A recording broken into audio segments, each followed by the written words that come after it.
The blood on her knuckles had dried brown by the time Maren Aldridge stumbled into Fort Worth, Texas, her boots leaving uneven tracks in the dust of Main Street as the September sun beat down without mercy in 1878.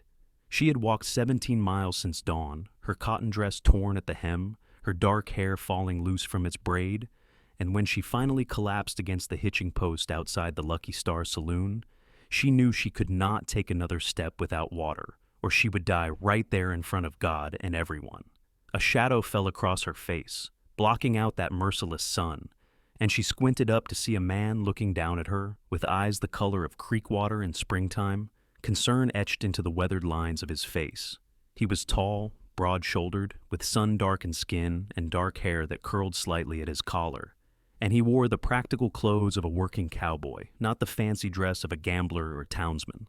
"Madam, you look about ready to fall over," he said, his voice low and steady, the kind of voice that did not waste words. "When did you last have water?" Maren tried to speak, but her throat was too dry, her tongue thick and swollen, and she could only shake her head. The cowboy moved quickly then, unhooking his canteen from his belt and kneeling beside her, tipping it carefully to her lips. The water was warm, but it was the most glorious thing she had ever tasted, and she drank greedily until he pulled it back. "Slow now," he cautioned. "You will make yourself sick." She managed to croak out, "Thank you," and he nodded, studying her face with those sharp green eyes that seemed to miss nothing. "Where did you come from?" he asked, and there was no judgment in his voice, only curiosity and that steady concern. "North," she said, because she could not tell him the truth, could not tell him that she had run from a man who claimed to own her future, who had paid her father $60 for the right to marry her, and when she had refused, when she had fought back and left him bleeding in the barn, she had taken nothing but the clothes on her back and run. "I have been walking since yesterday." The cowboy's jaw tightened, and he looked at her torn dress, at her scraped hands, at the bruise she knew was darkening on her cheekbone, and she saw him put the pieces together without her having to say a word. He was not stupid, this stranger with the kind eyes. "You running from someone?" he asked quietly. She could have lied, should have lied, but something in his steady gaze made her tell the truth. "Yes." He nodded once, as if he had expected that answer, and stood, offering her his hand. She took it, feeling the calluses on his palm, the strength in his grip as he pulled her to her feet. Her legs shook, but she stayed upright, pride keeping her spine straight, even though exhaustion pulled at every muscle. "My name is Travis Fletcher," he said. "I work at the Double R Ranch just outside town, but I keep a room at the boarding house on 3rd Street. You look like you need a meal and a place to rest, and I am not the kind of man who leaves a woman in trouble to fend for herself." "I do not have any money," Maren said, because she had to be honest about that at least. "I cannot pay you back." "I did not ask you to," Travis said simply. "Come on, Mrs. Chen runs the boarding house, and she makes the best beef stew in Texas. You can get your strength back and then figure out what comes next." Maren wanted to refuse, wanted to prove she could manage on her own, but her stomach was so empty it hurt and her legs were trembling, and she knew she would not make it another hour without help. So she nodded and let Travis Fletcher lead her down the dusty street toward 3rd Street, where a neat white building with green shutters stood among the more rough-hewn structures of Fort Worth. Mrs. Chen was a small Chinese woman with sharp eyes and efficient hands, and she took one look at Maren and immediately began speaking rapid Cantonese to Travis, who apparently understood enough to answer her. Within minutes, Maren found herself seated at a scrubbed wooden table with a bowl of hot stew in front of her and fresh bread still warm from the oven. "Eat slowly," Mrs. Chen instructed in accented English. "You make yourself sick. You clean it up yourself." Maren almost smiled at that, and she obeyed, forcing herself to take small bites, even though she wanted to devour the entire bowl in seconds. Travis sat across from her with his own bowl, eating quietly, not pressing her with questions, just letting her be. It was the kindest thing anyone had done for her in longer than she could remember. When she had finished eating, Mrs. Chen showed her upstairs to a small room with a narrow bed, a washstand, and a window that looked out over the street. It was simple but clean, and Maren felt tears prick her eyes at the sight of it.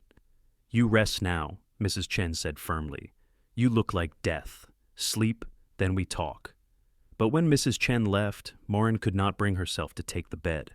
She had no money to pay for this room, no right to such comfort when she was essentially accepting charity. So She folded one of the thin blankets and made herself a pallet on the floor beside the bed, using her torn shawl as a pillow. The wood was hard beneath her, but she had slept on worse, and at least here she was safe. At least here no one was coming to drag her back to a marriage she had never agreed to. She must have fallen asleep, because the next thing she knew, there was a knock at the door, and then it opened to reveal Travis Fletcher standing in the doorway, his eyes widening as he took in her sleeping on the floor. "What in the name of heaven are you doing down there?" he asked, his voice rough with something that might have been anger or might have been concern. Maren sat up quickly, pushing her hair out of her face. "I could not take the bed. I have no money to pay for it, and I have already accepted too much charity." Travis stared at her for a long moment.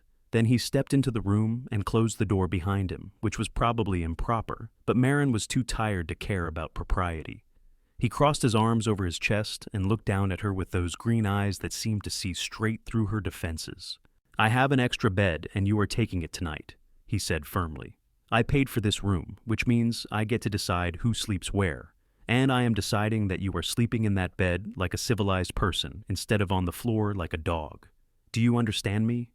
There was no anger in his voice despite his words, only a fierce determination that brooked no argument, and Maren found herself nodding before she even realized she was going to agree.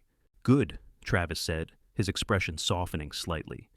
"Now, get up off that floor and get some proper rest. You are safe here. No one is going to hurt you, and no one is going to make you do anything you do not want to do. But you are going to accept help when it is freely given, because that is what decent people do for each other." Maren felt her throat tighten with emotion, and she blinked rapidly to keep the tears from falling. "Why are you helping me?" she whispered. "You do not even know me." Travis crouched down so he was at her eye level, and the kindness in his face made her chest ache. "I had a sister once," he said quietly. "She got herself into trouble with a man who did not take no for an answer. By the time I found out what was happening, it was too late to help her. She died trying to get rid of a baby she did not want, and I have carried that guilt with me every day since. So, when I see a woman who looks like she is running from something bad, I help. Simple as that." Maren felt the tears spill over then, and she did not try to stop them. She cried for herself, for the fear and exhaustion and desperation of the past 2 days, and she cried for Travis's sister, a woman she had never met but whose story resonated in her bones. Travis did not tell her to stop crying or try to comfort her with empty words. He just waited, patient and steady, until the tears slowed and she could breathe again. "Thank you," she said when she could finally speak. "I do not know what I would have done if you had not helped me today." "You would have figured something out," Travis said with quiet certainty. "You have that look about you, like you are a survivor. But surviving alone is harder than it needs to be when there are people willing to help." He stood then and moved toward the door, pausing with his hand on the knob. "Get some sleep. Tomorrow we can figure out what comes next, but for tonight, just rest. You are safe here." After he left, Maren stood on shaky legs and moved to the bed, sinking down onto the mattress with a sigh. It was not fancy, just a simple straw tick mattress with clean sheets and a pillow that smelled faintly of lavender, but it felt like the greatest luxury she had ever known. She laid down fully clothed, too exhausted to even remove her boots, and fell into a deep, dreamless sleep. When she woke, the room was dark and the sounds of the town had quieted to the occasional shout or burst of laughter from the saloons. Her body ached in a dozen places and her mouth was dry, but she felt more human than she had in days. She sat up slowly, orienting herself, and saw that someone had left a pitcher of water and a clean towel on the washstand. She stood and poured water into the basin, stripping off her torn dress and using the towel to wash away 2 days of dust and sweat and fear. The cool water felt glorious against her skin, and she scrubbed until she felt clean again, until she felt like Maren Aldridge instead of just a frightened girl running blind. There was a soft knock at the door, and Mrs. Chen's voice called out, "You awake? I have clothes for you." Maren wrapped the towel around herself and cracked the door open. Mrs. Chen stood there with an armful of fabric, her expression as no nonsense as ever. "Your dress is ruined," she said bluntly. "These belong to my daughter. She moved to San Francisco, does not need them anymore. You take." Maren wanted to protest, but she looked down at her torn, stained dress and knew she could not wear it again. "Thank you," she said quietly, taking the clothes. "You have been very kind to me." Mrs. Chen waved a hand dismissively. Travis is a good man. He asked me to help. I help. Now get dressed and come down for supper. You need to eat more. The clothes fit reasonably well, a simple blue cotton dress and a clean shift, and Maren braided her hair as best she could without a mirror before making her way downstairs. The boarding house dining room was small but cozy, with several tables where other residents sat eating their evening meal. Travis was at a corner table, and he stood when he saw her, gesturing to the empty chair across from him. You look better, he said as she sat down. Did you sleep well? Better than I have in a long time, Maren admitted. Thank you again for everything. I do not know how I will ever repay you. I already told you, I am not looking for repayment, Travis said, but there was a slight smile on his face that softened the words. But if you want to feel useful, Mrs. Chen mentioned she could use help in the kitchen. The girl who usually helps her ran off to get married last week, and she is short-handed. It would not pay much, but it would give you room and board while you figure out your next move. Maren felt a surge of relief so strong it made her dizzy. She had been worrying about exactly that, about what she would do tomorrow when Travis's charity ran out and she had to face the world with no money and no prospects. I would be grateful for the work, she said. I am a good cook and I do not mind hard work. Good, Travis said. I will tell her after supper. He paused, then added more quietly, You do not have to tell me your story if you do not want to. But if there is someone looking for you, someone who might come to Fort Worth asking questions, it would help to know what we are dealing with. Maren looked down at her hands, at the bruises on her knuckles that were fading from purple to green. She did not want to talk about it, did not want to relive the fear and anger and desperation. But Travis deserved to know what he was getting into by helping her. My father owed money to a man named Simon Greaves, she said quietly. A lot of money. Greaves said he would forgive the debt if I married his son, Peter. I said no, but my father agreed anyway. He told me I had to do it, that it was my duty to the family. Peter came to our farm 3 days ago to collect me. She took a shaky breath. He tried to force himself on me in the barn, said we were as good as married anyway, so it did not matter. I fought him, hit him with a piece of firewood, left him bleeding and ran. Travis's jaw was tight, a muscle jumping in his cheek, and his hands were clenched into fists on the table. Did he hurt you? Beyond the bruises I can see? No, Maren said. I got away before he could do more than scare me. But he will be angry, and his father has influence in Denton County. If they come looking for me, they might have the sheriff with them. Denton County is a long way from Fort Worth, Travis said, and the sheriff here, Amos Blackwell, is a fair man. He will not hand you over to someone claiming ownership of you like you are property. You are a grown woman, and you have the right to refuse a marriage. My father already accepted the money, Maren said bitterly. In his eyes, in the eyes of the church, I belong to Peter Greaves now, whether I want to or not. Then your father is a fool, and the church can go to hell, Travis said bluntly. No piece of paper or exchange of money gives any man the right to force himself on a woman. You did what you had to do to survive, and I respect that. Maren looked up at him, at this stranger who had shown her more kindness and respect in a few hours than her own father had shown her in 22 years, and felt something shift in her chest. It was not love, not yet, but it was the beginning of something, a tiny seed of trust and gratitude, and maybe, just maybe, hope.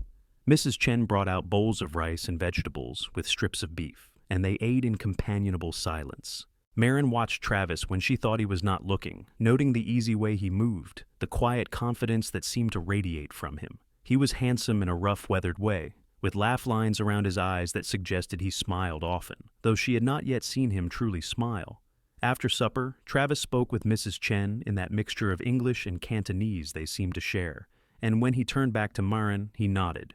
It is settled. You will work in the kitchen, helping Mrs. Chen with cooking and cleaning. You will get room and board plus $2 a week. It is not much, but it is honest work. It is perfect, Maren said, meaning it. When do I start? Tomorrow morning, Mrs. Chen said, appearing beside the table with her arms crossed.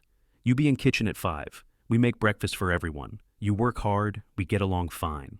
You are lazy, I throw you out on street. Understand? I understand, Maren said, meeting the older woman's eyes steadily. You will not regret giving me a chance. Mrs. Chen studied her for a long moment, then nodded sharply. Good. Now go rest. Tomorrow will be long day. Maren stood to go, but Travis caught her arm gently. Wait, he said. I should tell you something. I work at the Double R Ranch most days, but I come into town every few days to check on things. If you need anything or if there is trouble, you tell Mrs. Chen and she will get word to me, all right? All right, Maren said softly. Thank you, Travis, for everything. He released her arm, and she thought she saw a faint flush on his tan cheeks, but it was hard to tell in the lamplight. Get some rest, he said gruffly. You have a long day ahead of you tomorrow. Maren went upstairs to her little room, and this time she did not hesitate to crawl into the bed. She fell asleep within minutes, her body finally relaxing now that she had a plan, now that she had a place to stay and work to do, and the protection of people who seemed to actually care whether she lived or died. The next morning came far too early, darkness still pressing against the windows, when Mrs. Chen knocked sharply on her door and called, Time to work! No sleeping late! Maren dressed quickly in the borrowed clothes and hurried downstairs to the kitchen, where Mrs. Chen was already moving between the stove and the work table with the efficiency of long practice. The kitchen was warm from the fire, and the smell of coffee and frying bacon made Maren's stomach growl. You know how to make biscuits? Mrs. Chen asked without preamble. Yes, madam, Maren said. My mother taught me before she died. Good, you make biscuits. I do everything else. We feed 8 people this morning. Need to be quick. Maren rolled up her sleeves and got to work, falling into the familiar rhythm of mixing flour and lard and buttermilk, kneading the dough and cutting out rounds to place on the baking sheet. It felt good to have her hands busy, to focus on something simple and concrete instead of worrying about Peter Greaves and whether he might come after her. Mrs. Chen watched her work with a critical eye, but when the biscuits came out of the oven golden and fluffy, she gave a small nod of approval. Good, you know what you are doing. This makes my life easier. They served breakfast to the boarding house residents, a mix of working men and one older woman who seemed to be a permanent fixture. Travis came down while they were clearing the tables, his hair still damp from washing, and he accepted a cup of coffee from Maren with a quiet, Morning. Good morning, she said, suddenly shy in the light of day. He looked different in the morning sun, streaming through the windows, younger somehow, and she realized he was probably only a few years older than her, maybe 26 or 27. Mrs. Chen working you hard already? He asked, a hint of amusement in his voice. Not too hard, Maren said. It feels good to be useful. Travis nodded, sipping his coffee. I am heading out to the ranch shortly, but I will be back in town in a few days. If you need anything before then, you let Mrs. Chen know. I will, Maren promised. Thank you again. He touched the brim of his hat in farewell and left, and Maren tried not to watch him go, tried not to feel disappointed that he would be gone for several days. She barely knew the man after all. It was ridiculous to feel anything about his comings and goings, but she did. She felt something, a small hollow sensation in her chest that she firmly ignored as she went back to helping Mrs. Chen clean up the kitchen. The days settled into a routine. Maren rose early every morning to help prepare breakfast, then spent the morning hours cleaning rooms and washing linens while Mrs. Chen managed the business side of running the boarding house. In the afternoons, they prepared supper together, and Maren learned to make dishes she had never encountered before, strange and wonderful combinations of flavors that Mrs. Chen had brought with her from China and adapted to the ingredients available in Texas. My husband was a railroad worker, Mrs. Chen told her one afternoon as they chopped vegetables together. He helped build the tracks across the country. We came to America for a better life, and he worked himself to death to give it to me and our daughter. But before he died, he bought this building, told me I would never have to depend on anyone else for my survival. He was a good man. I am sorry you lost him, Maren said softly. Mrs. Chen shrugged, her hands never stopping their efficient work. Life is hard, people die, we keep going. That is how it works. It was a pragmatic philosophy, but Maren found comfort in it nonetheless. She was keeping going, she was surviving. And slowly, day by day, she was starting to feel like maybe she could build a life here in Fort Worth, far away from her father and the Greaves family and everything she had run from. Travis came back to town 4 days after he had left, dusty and tired from work at the ranch. Maren was serving supper when he walked into the dining room, and her heart gave an unexpected skip at the sight of him. He caught her eye and smiled, a real smile this time, and she felt warmth spread through her chest. "How are you settling in?" he asked when she brought him his plate. Very well, she said. Mrs. Chen is a good teacher, and I like the work. I am glad to hear it, Travis said. You look better than you did when you first got here, less like you were about to collapse. I feel better, Maren admitted. Safer, thanks to you. Travis looked uncomfortable with the gratitude, shifting in his seat. I just did what anyone would do. No, Maren said firmly.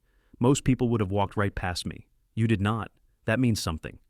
He looked up at her then, really looked at her, and she saw something flicker in those green eyes, something that made her breath catch. But then Mrs. Chen called her name from the kitchen, and the moment broke. Maren hurried away, her cheeks warm, her pulse fluttering. Over the next few weeks, Travis became a regular presence in her life.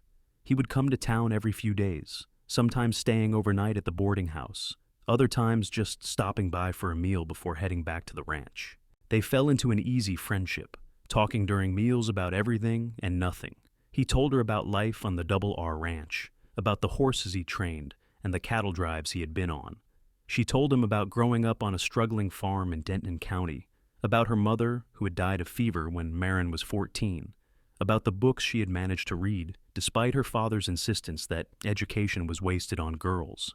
You are smart, Travis observed one evening as they sat on the porch of the boarding house watching the sun set over Fort Worth. Too smart to be stuck working in a kitchen your whole life.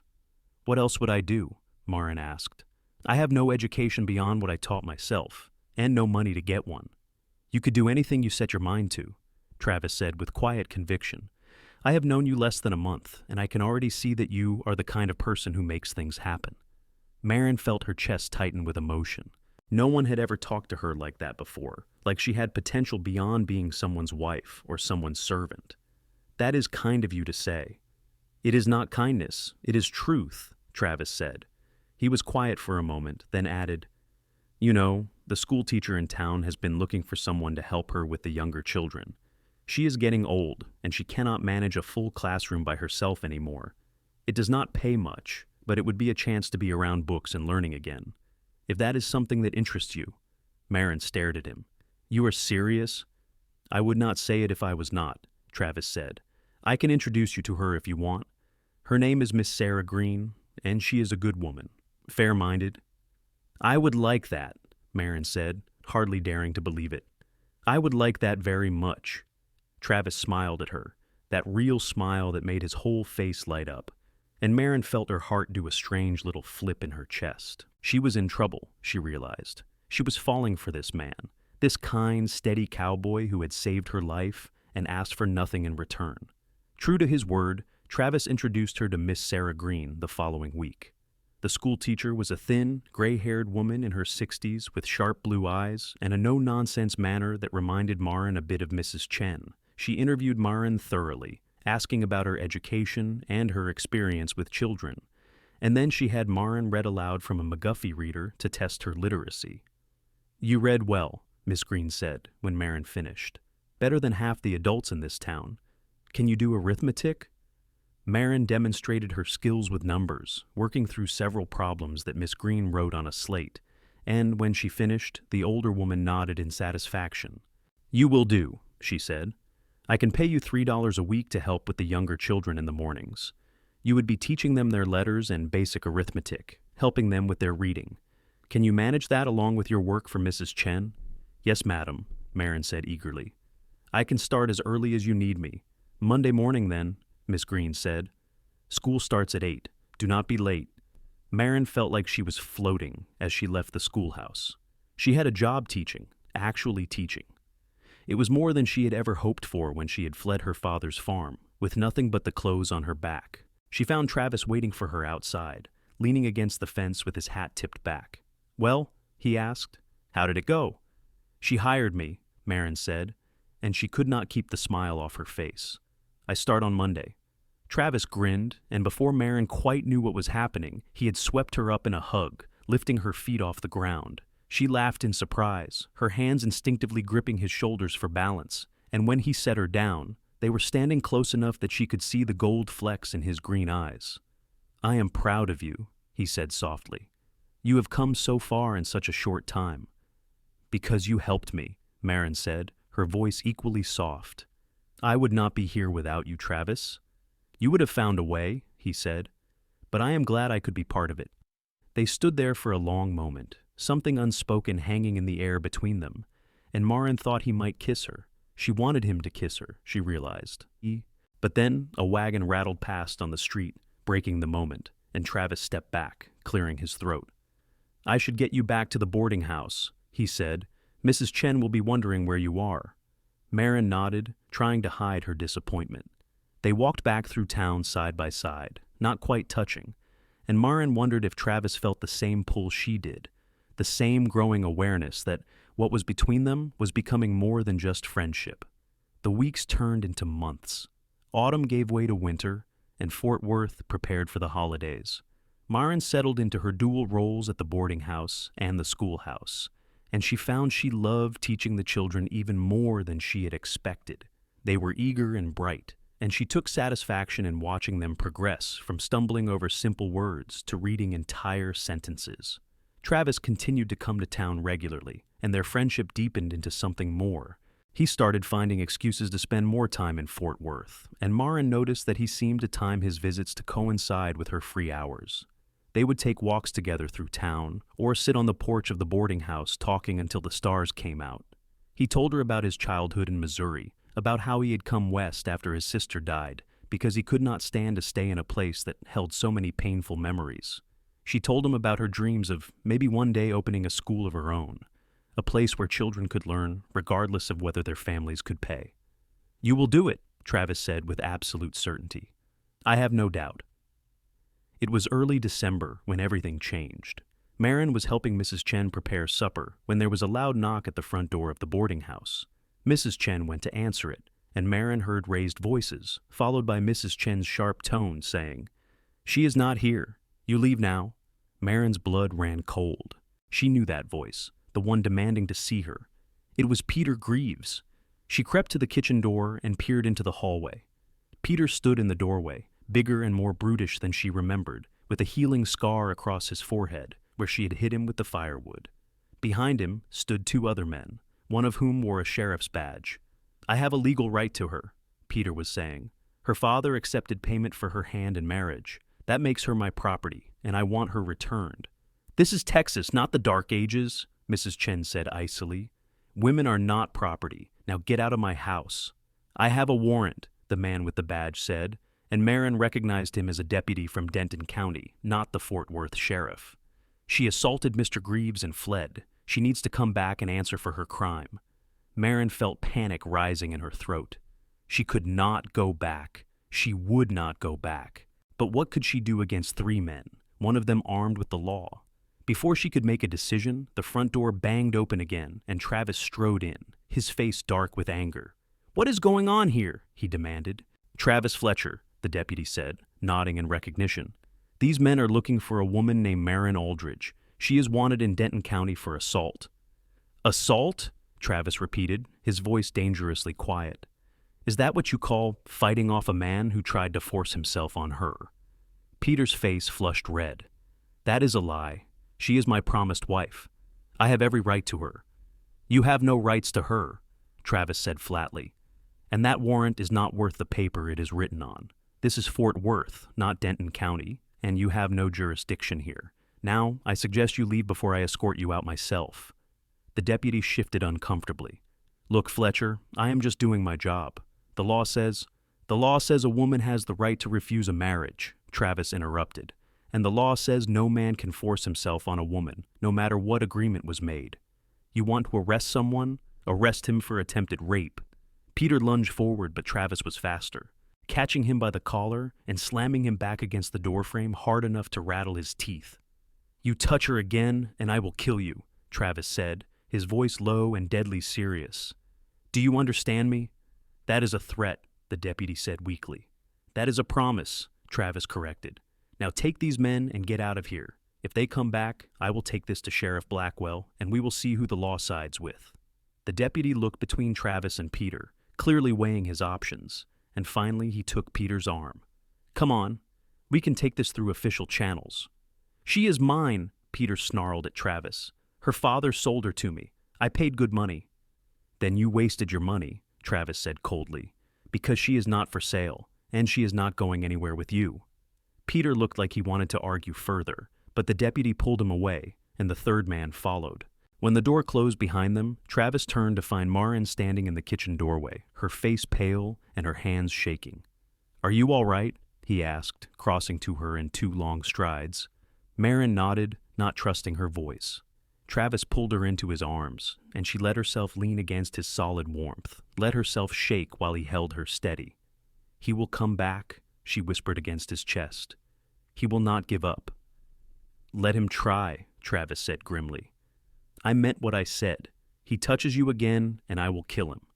But it will not come to that. Tomorrow we go see Sheriff Blackwell and get a restraining order against Peter Greaves. He will not be able to come near you without risking arrest." "Can we do that?" Maren asked, pulling back to look up at him. "We can try," Travis said. "Sheriff Blackwell is a fair man, and he does not take kindly to men who abuse women. We will make him understand what happened, and we will get you protection." Maren nodded, wanting to believe him. "Thank you," she whispered, "for standing up for me, for not letting them take me." Travis cupped her face in his hands, his thumbs brushing away the tears she had not realized were falling. "I will always stand up for you," he said fiercely. "Always. Do you understand?" She nodded, and then, before she could think better of it, she rose up on her toes and kissed him. It was a brief, desperate press of lips, born of fear and gratitude, and something deeper that she was not quite ready to name. Travis went still for a heartbeat, and then he was kissing her back, his arms tightening around her, and it was nothing like the fumbling, frightening grab Peter Greaves had subjected her to. This was warmth and safety, and a promise of something better. When they finally pulled apart, both breathing hard, Travis rested his forehead against hers. "I have wanted to do that for weeks," he admitted. "I have wanted you to," Maren said, and she felt him smile. "Well then," he said, "I guess we are both fools who took too long to figure out what was right in front of us." Despite everything, despite the fear and the danger, Maren laughed. "I guess we are." Mrs. Chen appeared in the kitchen doorway, her arms crossed and her expression unreadable. "You two done making eyes at each other? Because I have supper to finish, and you are in my way." Travis and Maren sprang apart guiltily, and Mrs. Chen shook her head. "About time you figured it out," she muttered. "I have been waiting 2 months for you to stop dancing around each other. Now come, help me finish cooking. Life goes on, even when men are being stupid." The next morning, Travis and Maren went to see Sheriff Amos Blackwell, a weathered man in his 50s with a thick mustache and eyes that had seen too much. He listened quietly as Maren told her story, not interrupting, just letting her speak. When she finished, he leaned back in his chair and regarded her thoughtfully. "So, your father sold you to this Greaves fellow? You refused. The son tried to force himself on you, and you defended yourself and ran," he summarized. "Yes, sir," Maren said. "And now he has come here claiming you are his property and demanding you be returned?" "Yes, sir." Sheriff Blackwell nodded slowly. "Well, here is the thing, Miss Aldridge. What your father did was morally reprehensible, but not technically illegal. A father has the right to arrange his daughter's marriage, especially if there are debts involved. However," he held up a hand when Maren started to protest. "What Peter Greaves did by trying to force himself on you before the marriage was official is assault, plain and simple, and you had every right to defend yourself. So, she does not have to go back?" Travis asked intently. "Not unless she wants to," Sheriff Blackwell said. "I have no jurisdiction to arrest her for something that happened in Denton County, and that deputy had no right to try to take her from Fort Worth without going through proper channels. If Peter Greaves wants to pursue this legally, he would have to petition for extradition, and I would fight that request. From where I sit, Miss Aldridge is the victim here, not the criminal." Maren felt weak with relief. "Thank you, Sheriff." "Do not thank me yet," Blackwell said. "Just because the law is on your side does not mean Greaves will give up. Men like him, men who think they own people, they do not take rejection well. You need to be careful. Do not go anywhere alone, especially after dark. If you see him or anyone from his family, you come straight to me. Understood?" "Understood," Maren said. "I will make sure she stays safe," Travis added. Sheriff Blackwell looked between them, noting the way Travis's hand rested protectively on Maren's back, and a small smile tugged at his mustache. "I expect you will, Fletcher. You always were one of the good ones." They left the sheriff's office feeling cautiously hopeful, but Travis insisted on walking Maren everywhere for the next few days, making sure she was never alone. Peter Greaves did not return to Fort Worth, but Maren could not shake the feeling that it was not over, that he was out there somewhere, nursing his wounded pride and planning his next move. Christmas came and went, a quiet celebration at the boarding house with Mrs. Chen making a feast that combined traditional American dishes with Chinese flavors. Travis gave Maren a book of poetry by Elizabeth Barrett Browning, and she gave him a knitted scarf she had made in secret during her evening hours. They did not talk about the threat hanging over them, choosing instead to focus on the present, on the warmth of companionship, and the growing certainty that what they felt for each other was real and lasting. It was in January when Travis came to the boarding house with a serious expression and asked Maren to take a walk with him. They bundled up against the winter cold and walked to the edge of town, where the buildings gave way to open prairie. "I have been thinking," Travis said, his breath misting in the cold air, "about you, about us, about what comes next." Maren's heart started to pound. "What have you been thinking?" Travis stopped walking and turned to face her, taking both her hands in his. "I know we have not known each other long, just a few months, but in that time, you have become the most important person in my life. I wake up thinking about you, and I go to sleep thinking about you, and every moment in between, I am just counting the hours until I can see you again." "Travis," Maren whispered, hardly daring to hope. "Let me finish," he said with a nervous smile. "I am not rich. I am just a cowboy who works hard for modest wages. But I am saving money, and in a few months I will have enough to buy a small piece of land and build a house. Nothing fancy, just a simple place. But it would be ours." "Ours?" Maren repeated. Travis squeezed her hands. "I am asking you to marry me, Maren, not because anyone sold you or because there is some debt to be paid, but because I love you, because I cannot imagine my life without you in it. Because when I think about the future, you are in every part of it. Will you marry me?" Maren felt tears spill down her cheeks, but they were good tears, happy tears. "Yes," she said, her voice breaking on the word. "Yes, I will marry you." Travis let out a whoop of joy and swept her up, spinning her around until she was dizzy and laughing. When he set her down, he kissed her, long and deep and full of promise, and Maren knew that this was what love was supposed to feel like, safe and warm and free. They walked back to town hand in hand, making plans for the future.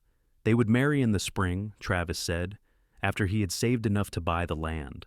In the meantime, Maren would continue her work at the boarding house and the schoolhouse, building her savings and planning for the life they would have together. But their happiness was short-lived. 2 weeks after Travis proposed, Maren was walking home from the schoolhouse in the late afternoon when a hand grabbed her arm and yanked her into the alley between the general store and the blacksmith shop. She opened her mouth to scream, but another hand clamped over it, and she looked up into Peter Greaves's furious face. "Did you think I would just give up?" he hissed, his breath hot and sour against her face. "Did you think you could humiliate me and get away with it? You are mine, Maren. Your father sold you to me, and I always get what I pay for." Maren struggled, trying to break free, but Peter was strong and he had the element of surprise. He started dragging her toward the back of the alley, toward where she could see a horse tied and waiting. Panic gave her strength, and she bit down hard on the hand covering her mouth. Peter cursed and loosened his grip just enough for her to wrench free and scream, "Help! Someone help me!" Peter backhanded her across the face, sending her sprawling into the dirt, and he loomed over her, his face twisted with rage. "Stupid girl, no one is going to help you." But he was wrong. Heavy footsteps pounded toward them, and then Travis was there, launching himself at Peter with a roar of fury. The two men went down in a tangle of fists and curses, and Maren scrambled backward, her face throbbing where Peter had hit her. Travis was bigger and stronger, and fueled by protective rage, and within moments he had Peter pinned to the ground, his fist drawn back for another blow. "I warned you," he said, his voice shaking with fury. "I told you what would happen if you came near her again." "Travis, do not," Maren said, struggling to her feet. "He is not worth it." Travis looked at her, at the red mark blooming on her cheek, and for a moment she thought he might ignore her and beat Peter to death right there in the alley. But then Sheriff Blackwell appeared, gun drawn, with several deputies behind him. "What is going on here?" the sheriff demanded. "He grabbed her," Travis said, not releasing Peter. "Dragged her into the alley, was trying to take her." Sheriff Blackwell looked at Maren, at her torn dress and the mark on her face, and his expression hardened. "That true, Miss Aldridge?" "Yes, sir," Maren said. "He grabbed me while I was walking home from the schoolhouse. I tried to fight him off, but he was too strong." "I have a right to her," Peter snarled from where Travis had him pinned. "Her father sold her to me." "We have been over this," Sheriff Blackwell said wearily. "She is not property. She cannot be sold. And what you just did is kidnapping and assault. Fletcher, let him up. I am arresting this fool before he gets himself killed." Travis released Peter reluctantly, and the deputies hauled the other man to his feet, clapping him in irons. Peter struggled and cursed, promising revenge, but no one paid him any attention. Sheriff Blackwell took Maren's statement while Travis stood close by, his hand on her shoulder, radiating protective fury. "I will keep him locked up for a few days," Sheriff Blackwell said when they were done. "Then I am putting him on a stage back to Denton County with a warning that if he sets foot in Fort Worth again, I will shoot him myself. Will that do?" "Yes, sir," Maren said. "Thank you." When the sheriff and his deputies had led Peter away, Travis pulled Maren into his arms, holding her so tightly she could barely breathe. "I thought I lost you," he said, his voice rough with emotion. "When I heard you scream, when I saw him dragging you away, I thought I was too late." "You were not too late," Maren said, clinging to him. "You saved me. Again." "I cannot keep doing this," Travis said, pulling back to look at her. "I cannot keep waiting and hoping that he will give up, that he will leave you alone. We need to make this official. We need to get married now, so that legally no one can claim you belong to anyone but yourself and me. Will you marry me this week? Not in the spring, not when we have saved enough money. Now, right away." Maren looked up at him, at the fierce determination in his face, and she knew he was right. As long as she was unmarried, as long as there was even the slightest chance that her father's agreement could be enforced, she would never be truly safe. But as Travis Fletcher's wife, she would have legal protection. She would belong to herself. "Yes," she said, "let us get married this week." They were married 3 days later, in a simple ceremony at the church, with Mrs. Chen and Sheriff Blackwell standing as witnesses. Maren wore a blue dress that Mrs. Chen had altered to fit her, and Travis wore his best shirt and pants, his hair slicked back and his face clean-shaven. When the preacher pronounced them man and wife, Travis kissed her with such tenderness that Maren felt tears slip down her cheeks. "I love you," he whispered against her lips. "I will love you until the day I die." "I love you too," Maren said, and she meant it with her whole heart. They spent their wedding night in Travis's room at the boarding house, and for the first time in her life, Maren understood what it meant to be with a man who truly cared for her, who put her comfort and pleasure before his own. Travis was gentle and patient, taking his time, making sure she was ready before he took things further. And when they finally came together, it was nothing like the frightening, violent thing she had feared. It was sweet and intimate and perfect. Afterward, they lay tangled together in the narrow bed, and Travis traced idle patterns on her bare shoulder. "Are you happy?" he asked. "Happier than I have ever been," Maren said honestly. "I did not know life could be like this. I did not know it could be good." "It can be," Travis said. "It will be. I promise you, Maren, I am going to spend the rest of my life making sure you are happy and safe and loved." "You already do," she said, tilting her head up to kiss him. "Every single day, you already do." True to his word, Sheriff Blackwell put Peter Greaves on a stage back to Denton County, with a warning that if he returned to Fort Worth, he would be arrested on sight. Maren received a letter from her father a few weeks later, full of accusations and anger, demanding she return home and honor the agreement he had made. She read it once, then burned it in the kitchen stove. That chapter of her life was closed, and she had no intention of ever looking back. Travis continued working at the Double R Ranch, but now he came home to Maren every night, to the little room at Mrs. Chen's boarding house that they shared. It was cramped and far from private, but it was theirs, and Maren had never felt so content. She continued teaching at the schoolhouse in the mornings and helping Mrs. Chen in the afternoons, saving every penny she could toward the dream of having their own place. By spring, Travis had saved enough to buy a small parcel of land just outside Fort Worth, 20 acres with a creek running through it and good soil for a garden. He and several men from the ranch spent their weekends building a house, a simple two-room structure with a kitchen and a bedroom, but it had glass windows and a sturdy roof and a porch where Maren could sit in the evenings and watch the sun set. When the house was finished in late April, Travis carried Maren over the threshold, both of them laughing like children. "Welcome home, Mrs. Fletcher," he said, setting her down in the middle of their new kitchen. Maren looked around at the space that was entirely theirs, at the table Travis had built with his own hands, at the shelves waiting to be filled with dishes and books, and she felt a surge of pure joy. "It is perfect," she said. "It is absolutely perfect." They spent the rest of the day moving in their few possessions, hanging curtains that Mrs. Chen had sewn as a housewarming gift, arranging furniture. When night fell, they lay in their own bed, in their own house, and Maren felt like the luckiest woman in the world. The months that followed were the happiest of Maren's life. She tended her garden, growing vegetables and flowers, and she continued teaching at the schoolhouse, though it was a longer walk now from their home. Travis worked hard at the ranch, but always made time for her, and in the evenings they would sit on the porch together, talking about their day, making plans for the future. It was in late summer when Maren realized she was pregnant. She had missed her monthly courses twice, and her breasts were tender, and one morning the smell of frying bacon made her so nauseated she had to run outside. She stood in the morning sun, her hand pressed to her stomach, and felt a mixture of joy and terror wash over her.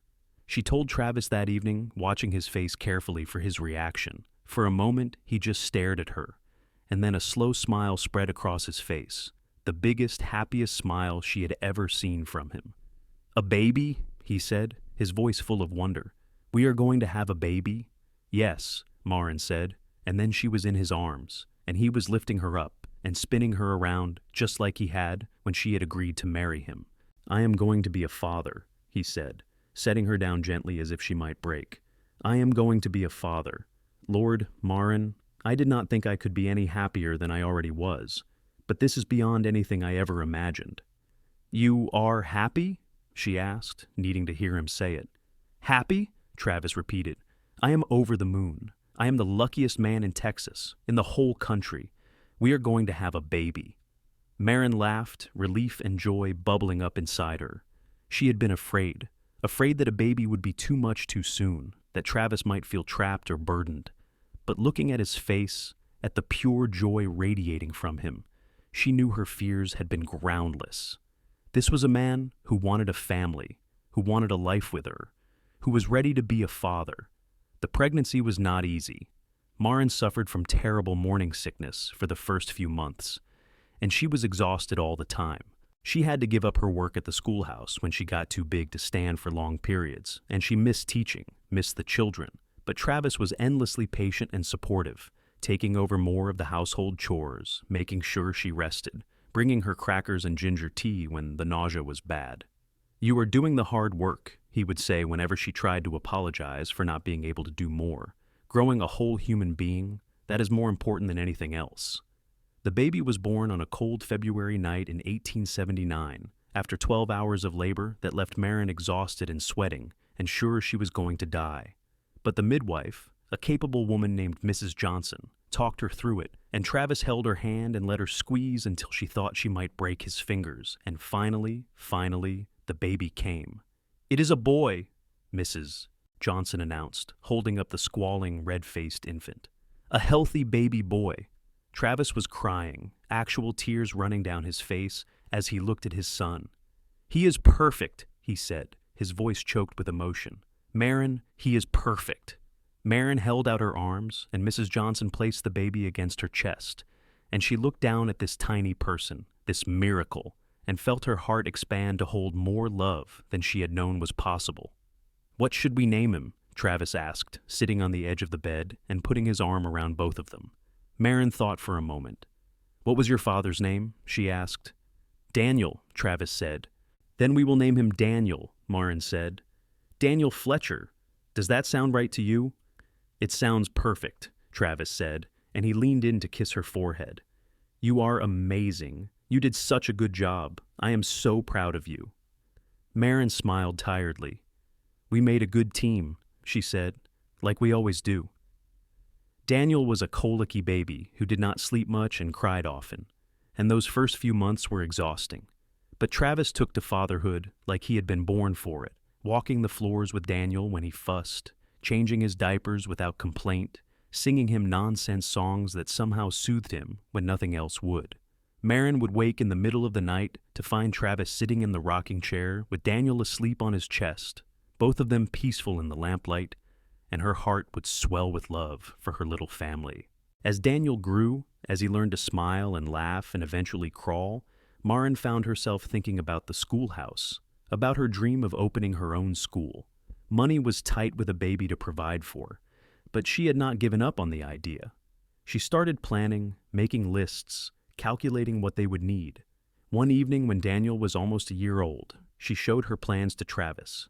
"I know we cannot afford it right now," she said, "but maybe in a few years, when Daniel is older and we have saved more money, I could start small, just a few students, and grow from there.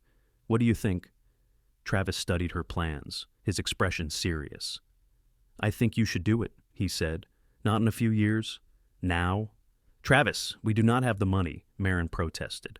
"We have some," Travis said, "and I can take on extra work, help out with roundups and such. The important thing is that this is your dream, Maren. You gave up teaching when you got pregnant, and I know you have missed it.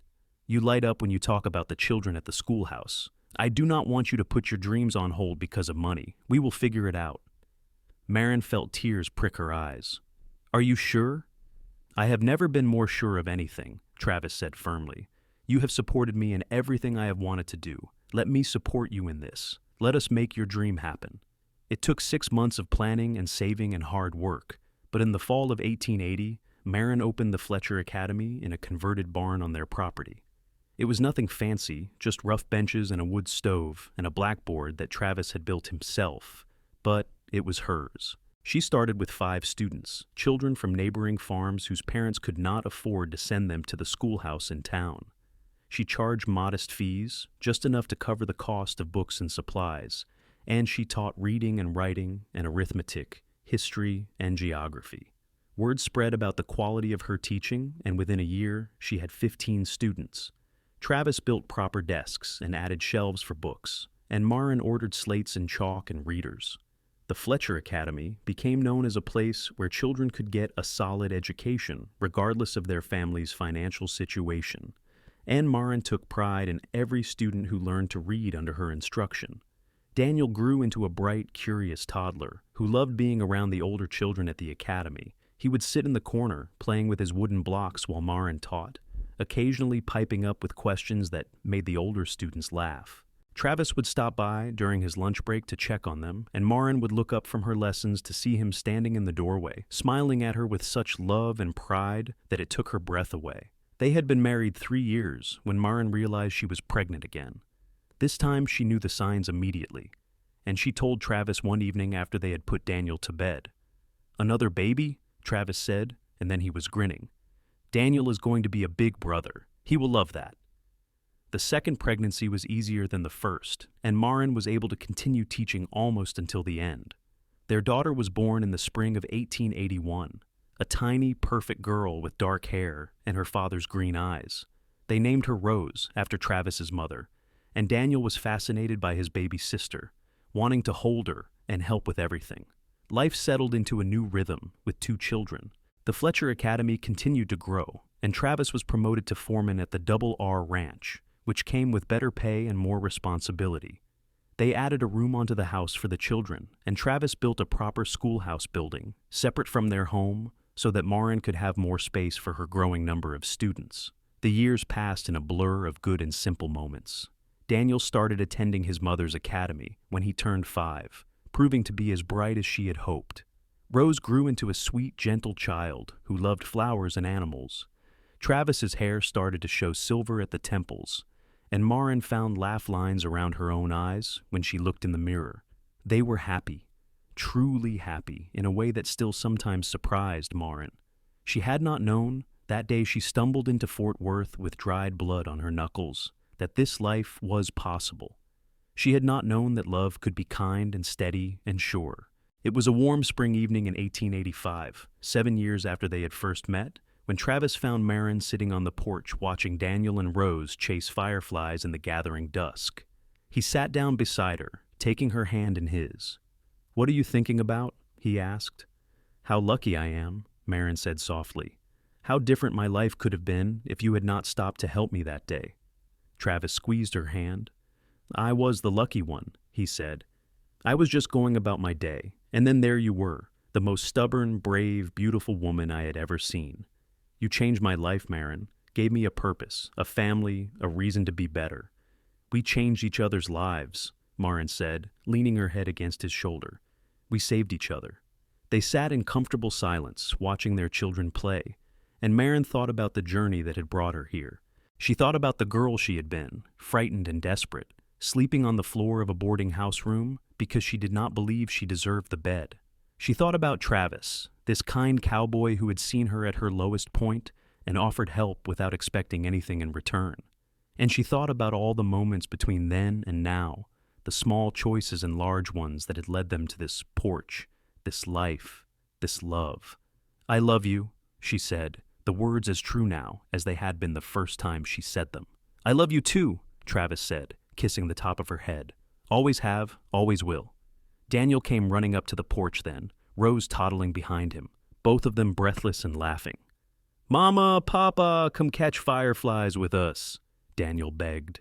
Travis stood and pulled Maren to her feet. "What do you say, Mrs. Fletcher? Should we go catch some fireflies?" Maren looked at her husband, at her children, at this life she had built from nothing but hope and determination and love, and she smiled. "I would not miss it for the world." They spent the rest of the evening chasing fireflies with their children, filling jars with the blinking insects that they would release before bedtime. And when the children were finally asleep, and Maren and Travis lay in their bed in the darkness, listening to the sounds of the Texas night, Maren felt a profound sense of gratitude for every moment that had led her here. The Fletcher Academy continued to thrive over the next several years.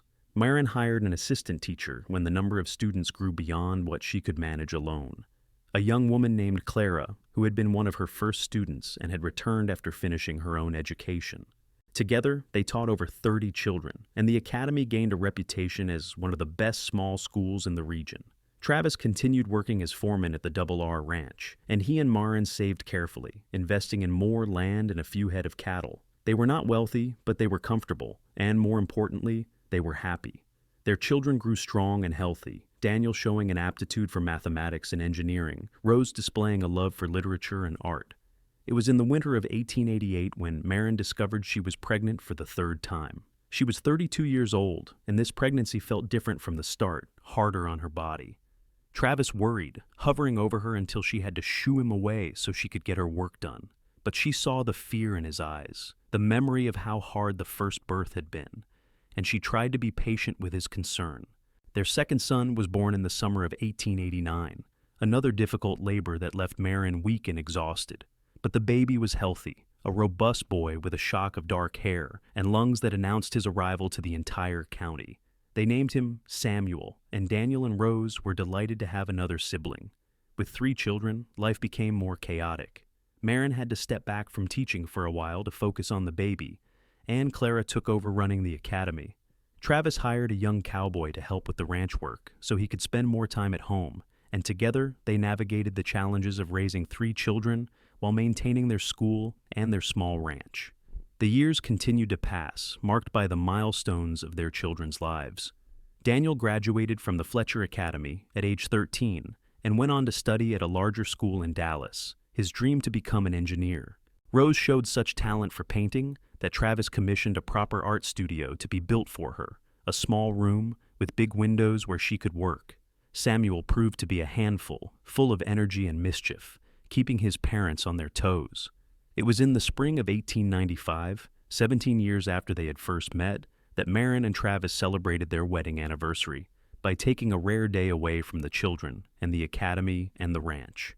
They rode out to the place where Travis had proposed all those years ago, the open prairie at the edge of Fort Worth that had been slowly consumed by the growing town. "Remember when this was nothing but empty land?" Travis said, looking out at the houses and businesses that now dotted the landscape. "The world keeps changing." "But we are still here," Maren said, taking his hand. still together. That is what matters. Travis looked at her, his green eyes still as bright as they had been when he was a young cowboy, though his hair was now more silver than dark. "I would do it all again," he said. "Every moment, every choice, every challenge. It all led me to you, and that makes it worth it." Maren felt tears prick her eyes, but they were happy tears. "I never thanked you properly," she said, "for that day, when you found me outside the saloon, for seeing me when I was at my worst and choosing to help instead of walking away. You saved my life, Travis, in every way that matters." "You saved mine too," Travis said, pulling her close. "I was just existing before I met you, going through the motions. You gave me a reason to live, a purpose beyond just getting by. You and our children and this life we built together, you are everything to me, Maren Fletcher, everything." They kissed there on the prairie, two people who had found each other against all odds and built something lasting and true. And when they rode back home to their children and their school and their ranch, Maren felt the same sense of gratitude that had filled her that first night when Travis insisted she sleep in the bed instead of on the floor. He had seen her worth when she could not see it herself, had insisted she accept the comfort and safety she deserved, and in doing so, he had given her not just a bed for the night, but a home, a family, a love that would last the rest of their days.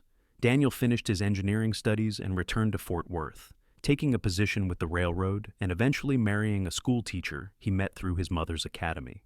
Rose's paintings began to sell in galleries in Dallas and Austin, and she used her earnings to fund scholarships for children who could not afford to attend school. Samuel, true to his energetic nature, became a cowboy like his father, working at the Double R Ranch and eventually taking over as foreman when Travis retired. As Maren and Travis grew older, they watched their children build their own lives and families. They became grandparents and then great-grandparents, and the Fletcher Academy that Maren had started in a converted barn grew into a proper school building with multiple classrooms and teachers. The small ranch they had built together expanded to over 100 acres, supporting not just their family, but providing employment for several other families in the area. On a warm evening in the spring of 1910, Maren and Travis sat on the porch of their home, the house that had been added onto and expanded so many times it barely resembled the simple two-room structure Travis had built all those years ago. They were both in their 70s now, their hair white, their faces lined with age, but their love had only deepened with time. "Do you ever think about that day?" Travis asked, his voice still steady despite his years. "The day we met?" "All the time," Maren said, her hand finding his as naturally as breathing. "I think about who I was then, how scared and lost I felt. And I think about you, this stranger who showed me kindness when I needed it most. I think about how different my life would have been if you had just walked past me." "I could never have walked past you," Travis said. "From the moment I saw you, I knew you were going to be important to me. I did not know how yet, but I knew." "I love you," Maren said, the words as true at 74 as they had been at 22. "I have loved you every day since you told me I had to take the bed, since you insisted I deserved comfort and safety. You saw me as a person worthy of respect when I could barely see myself at all." "And you," Travis said, turning to face her. "You took a lonely cowboy with too much guilt and too little hope and gave him a reason to believe in good things again. You gave me a family, a purpose, a life worth living. Everything good in my life started the day I met you." They sat together in the fading light, two people who had loved each other through hardship and joy, through the raising of children and the building of dreams.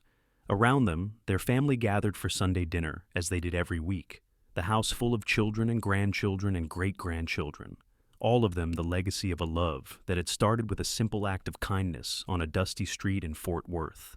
Maren thought about the moment that had changed everything, the moment when Travis Fletcher looked down at her sleeping on the floor and said, "I have an extra bed, and you are taking it tonight." It had seemed like such a small thing at the time, an act of basic human decency, but it had been the first step on a journey that led to this life, this family, this love. It had been the moment when she stopped being a girl running from darkness and started becoming a woman stepping into light. And as the sun set over the Texas prairie, painting the sky in shades of gold and pink and purple, Maren Fletcher knew that she had lived a good life.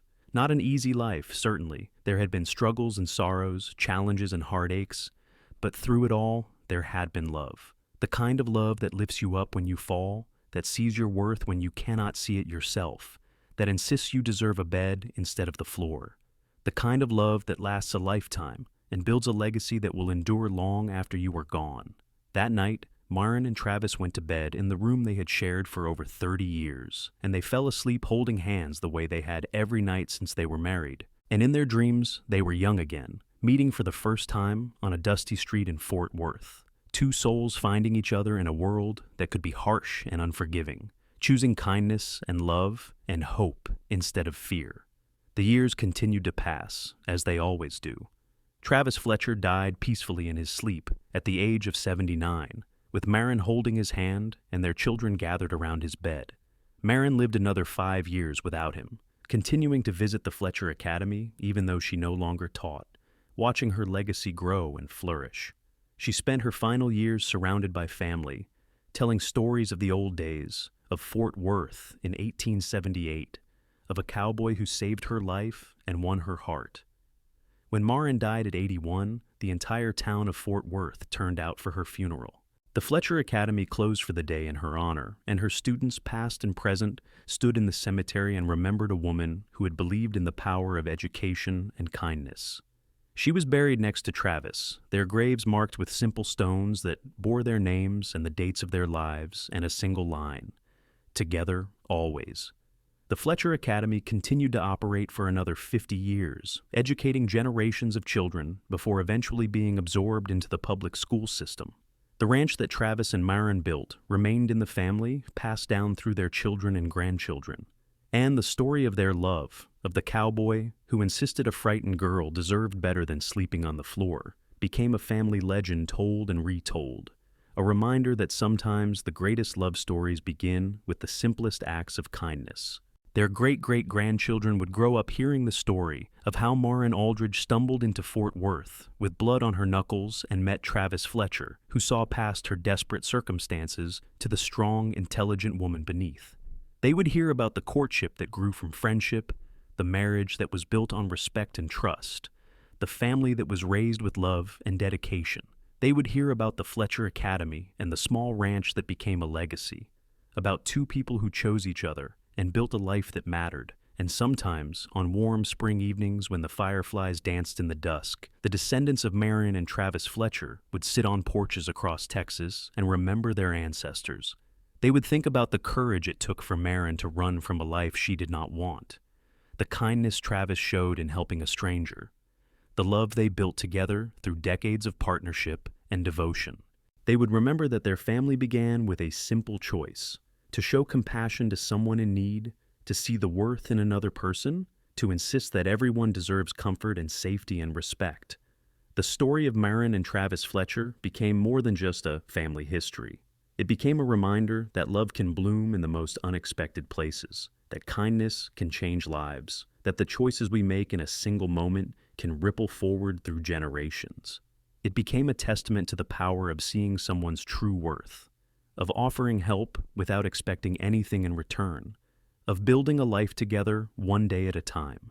In the end, the greatest legacy of Maren and Travis Fletcher was not the school that bore their name, or the ranch they built, or even the large family they raised.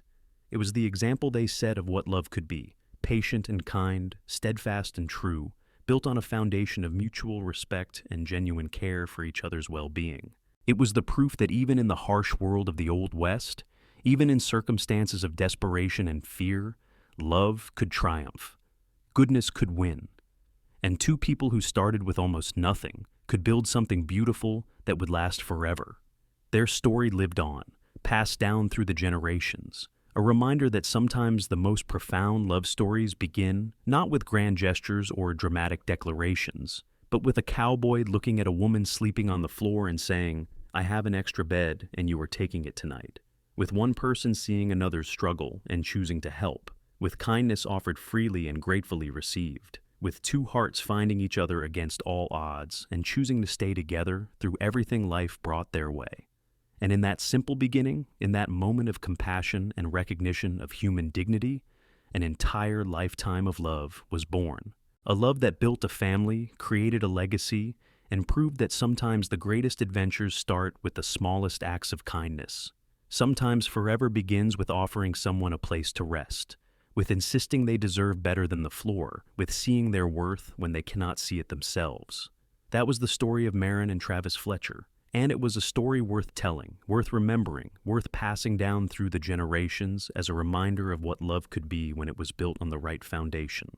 A love that started in Fort Worth, Texas in 1878 between a frightened woman and a kind cowboy, and lasted until the end of their days and beyond, living on in the hearts and lives of everyone they touched.